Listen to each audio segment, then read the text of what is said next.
Hello mga ka-Team Phoenix! Isa na ba kayo sa mayroong branded content sa inyong mga dashboard, sa inyong personal FB, or sa inyong page? Isa na ba kayo doon? So kung isa na kayo doon, panoorin niyo po ang video ito hanggang dulo para malaman nyo kung ano po ba ang branded content at kung paano gawin at kung ano bang pakinabang sa atin ng branded content na to. Nung una kasi hindi ko rin alam kung ano yung branded content. Kasi meron po ako niyan, ini-ignore ko na lang siya kasi hindi ko din nga po alam. Pero based sa pag-search ko po, ayun, nalaman ko po kung anong ibig sabihin ng branded tagging. Dahil ako po ay mayroong gano'n, branded content. So, dahil hindi ko naman po pa nagagawa yun, so susubukan natin sa mga susunod na araw. So, ipapakita ko po dito kung anong ibig sabihin ng branded content. Ang branded content po ay halimbawa po ay nag-vlog kayo ng isang product na may kinalaman like sa mga brand name na like Magic Sarap, sabong panlaba, pang makeup man yan, or what, kung ano pa man yung may mga brand name dyan. Pwede nyo pong itag doon sa company na inyong binlog. Like Magic Sarap, yun sa company ng Magic Sarap, itatag nyo po yun doon.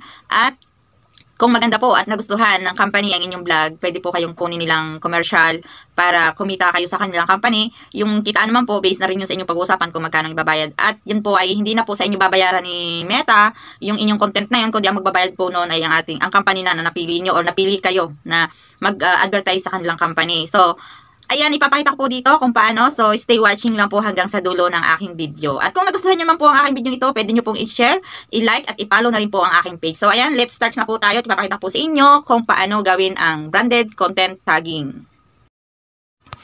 So, andito na po tayo sa aking profile o sa aking page.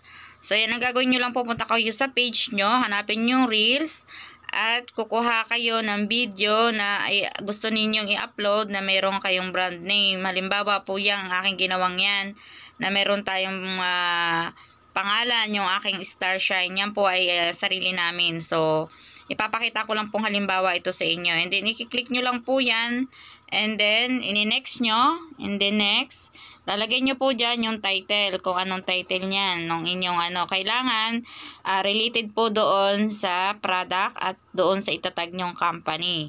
So, isusulat nyo dyan, yan, isinusulat ko na, Star Shine. Halimbawa, yan po ang inyong napiling product na gusto nyong gawa ng vlog. So, syempre, huwag nyo pong kalilimutan yung mga hashtag natin dyan. Maglagay na din po kayo ng hashtag dyan, kung anong gusto nyong hashtag dyan. And then, punta ka dyan sa may pinakababa na yan. Ayan, makikita nyo yan, tag business partner. Ayan, nakikita nyo yan, itatag nyo yan. I-click nyo lang yung tag business partner na yan. Tapos, mapupunta po kayo dito. Kung makikita nyo, may nakalagay na interbrand. So, halimbawa, yung Star Shine ko po, ilalagay ko dyan. Itatype ko dyan. So, ayan, Star Shine. So, after nyan, may lalabas po dyan. Hintayin lang natin. Medyo matagal. Mabagal po ang ating cellphone. Ayan, nakikita nyo Star Shine. Dishwashing liquid. Sa aming company po yan. So, ayan. Pagkatapos po nyan, ayan, nakita nyo yung dalawang blue na yan. I-on nyo po yung allow business na yon.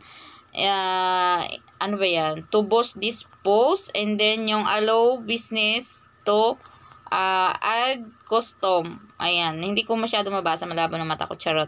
So, ayan, hayaan nyo lang po siyang naka-on. And then, yung nasa baba pong yan, hayaan nyo naka-off. Huwag nyo pakialman yan. And then, save.